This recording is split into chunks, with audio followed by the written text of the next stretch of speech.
छात्र एवं छात्राओं, आज का विषय है प्रेमचंद का संक्षिप्त जीवन परिचय और साहित्यिक विशेषताएं।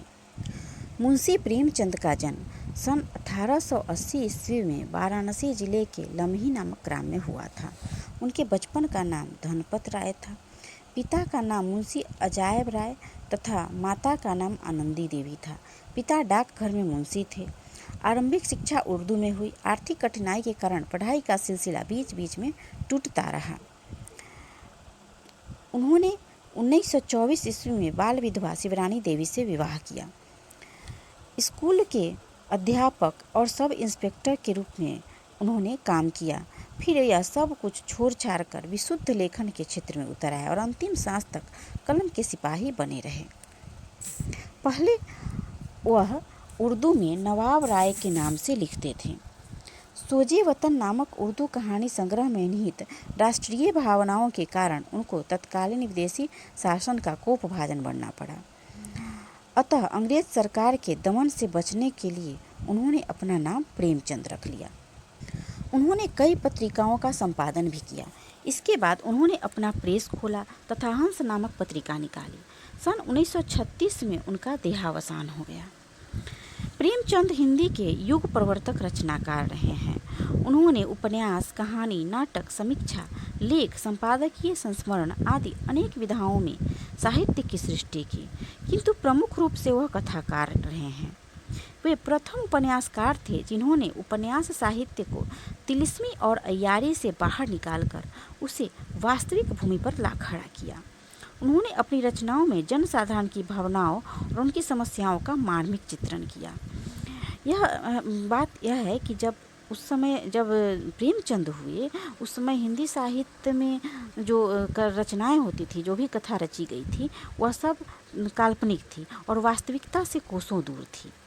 तो वह जो तिलिस्म, अय्यारी और अनेक काल्पनिक भावनाओं में घिरकर जो कथा रस का आनंद लिया जाता था, उसको उस वातावरण से बाहर निकालकर उन्होंने वास्तविक परिवेश को, यानी कि जो जीवन का यथार्थ रूप था, उससे साहित्य का परिचय कराया। यानी साहित्य में उन्होंने उन मानवीय पीड़ा को, जो आसपास के वातावरण में जो स्थिति थी उसको, और अनेक भावनाओं को जो जनजीवन से जुड़ी हुई थी उसे प्रतिष्ठित किया। तो उन्होंने जो है वह जनसाधारण की समस्याओं का उसमें चित्रण किया। जिस युग में प्रेमचंद ने कलम उठाई थी उस समय उनके पीछे कोई ऐसी ठोस विरासत नहीं थी और न ही विचार और प्रगतिशीलता का कोई मॉडल ही उनके सामने था, सिवाय बंगला साहित्य के। किंतु उन्होंने गोदान जैसी कालजयी उपन्यास की रचना की, जो एक आधुनिक क्लासिक माना जाता है। उन्हें उपन्यास सम्राट के भी नाम से जाना जाता है, क्योंकि उन्होंने बहुत सारे उपन्यास लिखे और उपन्यास लेखन के क्षेत्र में उन्होंने अपनी अप्रतिम रचनाएं दी। उन्होंने चीज़ों को खुद गढ़ा और खुद आकार दिया।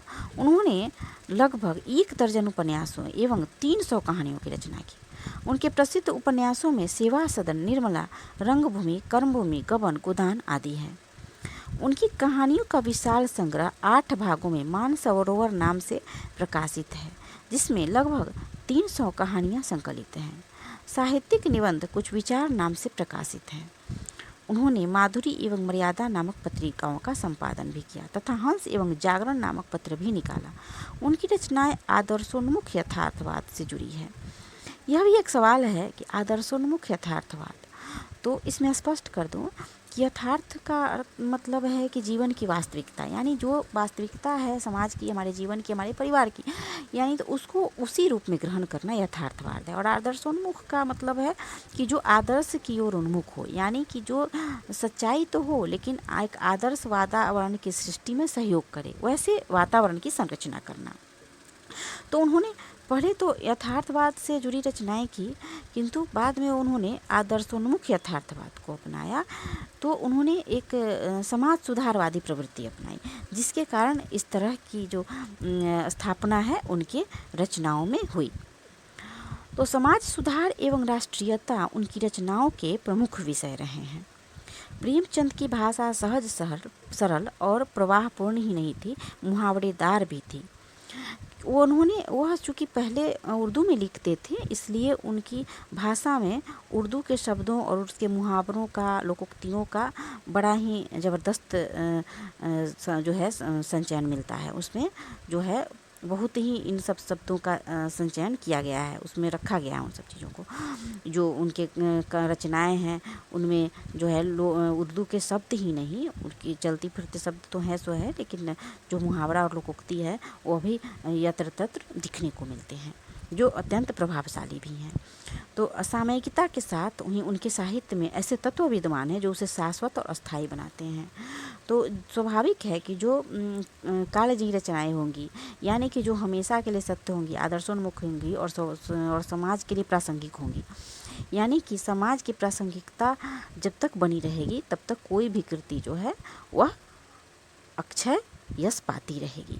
तो उन्होंने प्रेमचंद ने भी जो है उन्होंने ऐसी कृति दी। जैसे गोदान जो है उनकी जो है वह एक अलग रचना है जो बहुत ही प्रतिष्ठित भी है और साहित्य के क्षेत्र में वह एक मानक है।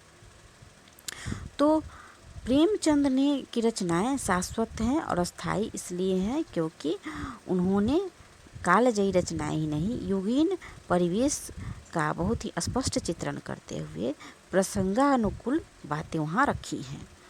उनकी सहानुभूति भारत की दलित जनता, शोषित किसानों, मजदूरों और उपेक्षिता नारियों के प्रति रही है।